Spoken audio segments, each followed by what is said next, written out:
प्रश्न 1। इसरो का Aditya L1 mission, जो सूर्य का अध्ययन करने वाला भारत का पहला अंतरिक्ष मिशन है, किस लैग्रेंज बिंदु लैग्रेंज पॉइंट के चारों ओर एक हेलो कक्षा में स्थापित किया गया है? ए L1, बी L2, सी L3, डी L5। सही उत्तर ए L1। व्याख्या: इसरो का सौर मिशन आदित्य L1 सूर्य पृथ्वी प्रणाली के लैग्रेंज बिंदु 1 के चारों ओर एक हेलो कक्षा में सफलतापूर्वक स्थापित हो गया है। यह बिंदु पृथ्वी से लगभग 1.5 मिलियन किलोमीटर दूर है, जहां से ये सूर्य को बिना किसी ग्रहण के लगातार देख सकता है। प्रश्न 2।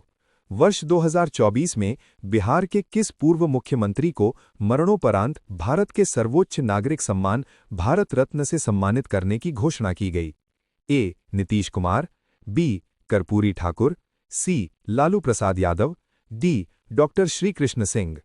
सही उत्तर बी कर्पूरी ठाकुर।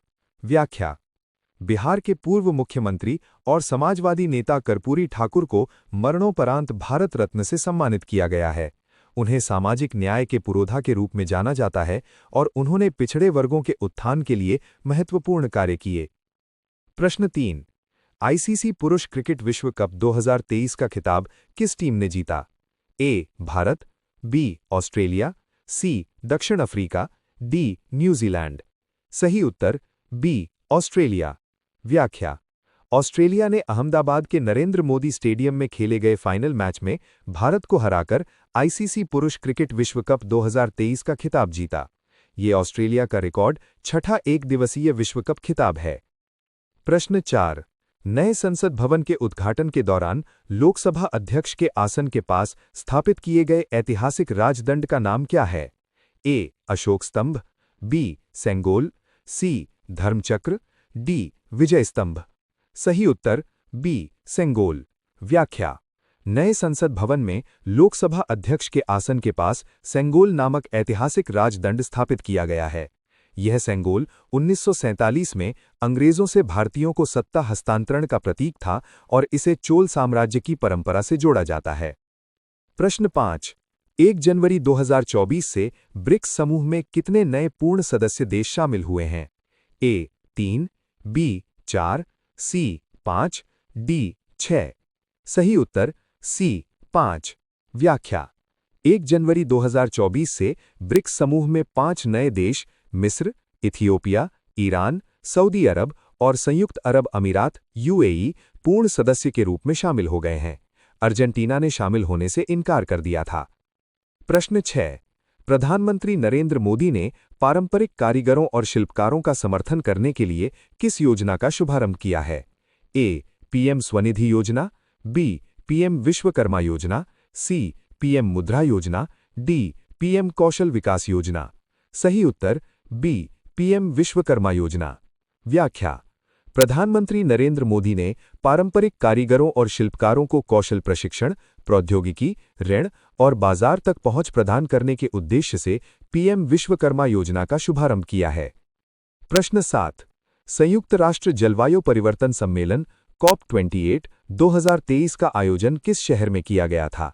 ए पेरिस फ्रांस, बी शर्म अल शेख मिस्र, सी दुबई संयुक्त अरब अमीरात यूएई, डी ग्लासगो यूके। सही उत्तर सी दुबई संयुक्त अरब अमीरात यूएई। संयुक्त राष्ट्र जलवायु परिवर्तन सम्मेलन COP28 30 नवंबर से 12 दिसंबर 2023 तक दुबई संयुक्त अरब अमीरात में आयोजित किया गया था। प्रश्न 8।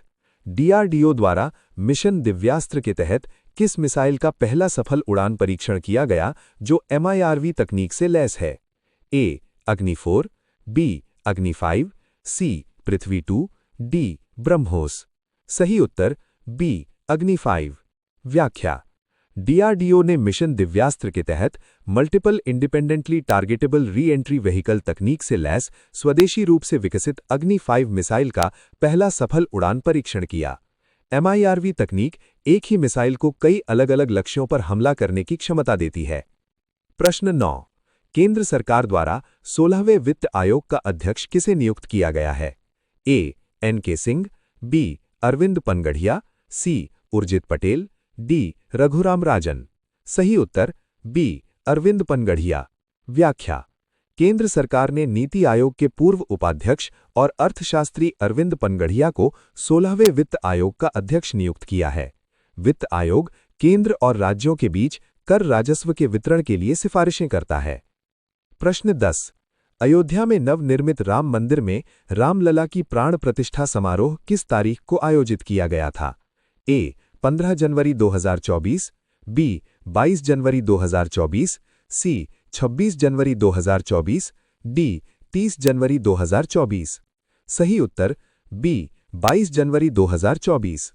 अयोध्या में नवनिर्मित राम मंदिर के गर्भगृह में रामलला की मूर्ति का प्राण प्रतिष्ठा समारोह 22 जनवरी 2024 को प्रधानमंत्री नरेंद्र मोदी की उपस्थिति में आयोजित किया गया था।